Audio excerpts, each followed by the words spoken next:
I actually never really wanted to be a musician. I always wrote and started doing poetry readings. I quickly became unsatisfied with myself, and I met Lenny, and I wanted some sound behind it.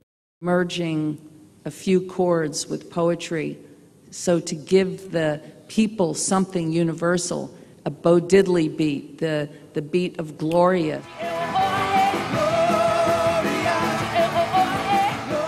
3 chords merged with the power of the word, with something primal and accessible. And that's the beauty of rock and roll, really. It's that it's an open door. Anybody can walk in.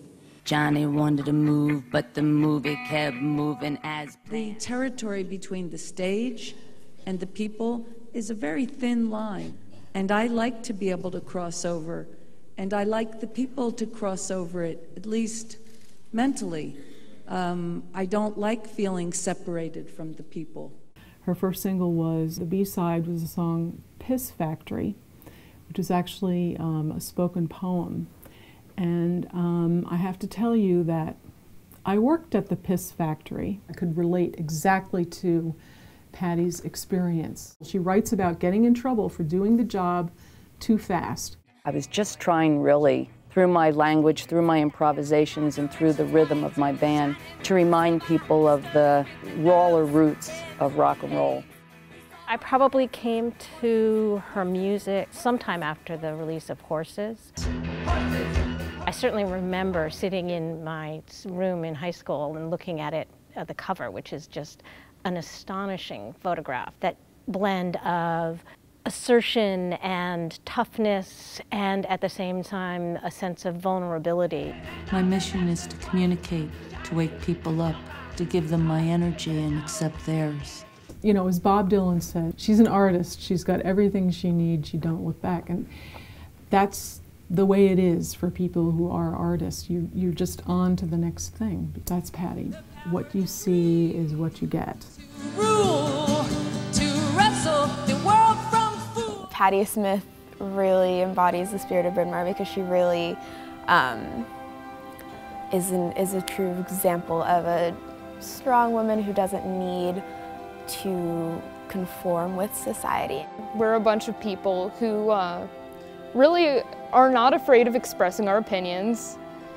You know, we're not afraid to be who we are, and we want to be the ultimate expressions of ourselves. I feel like that's really what Bryn Mawr's about. Now that I'm a senior and I'm about to start my last semester here, I can definitely see a transformation in myself.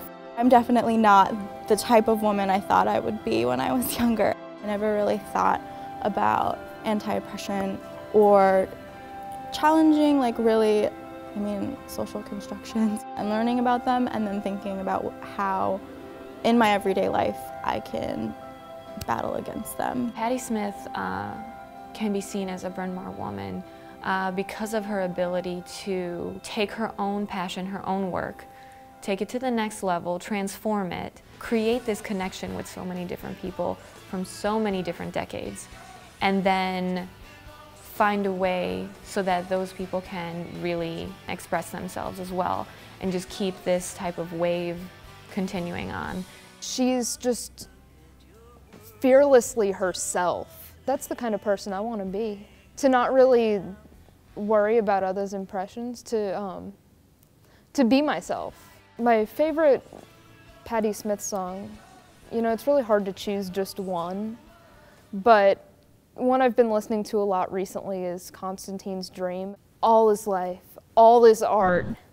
Lord, let me die on the back of adventure. That's perfect, that's beautiful. And I think that's really the spirit that we're honoring Patti Smith for. Life is an adventure of our own design, intersected by fate and a series of lucky and unlucky accidents. I had in mind to become an artist, poet, and through that pursuit I found the root of my voice.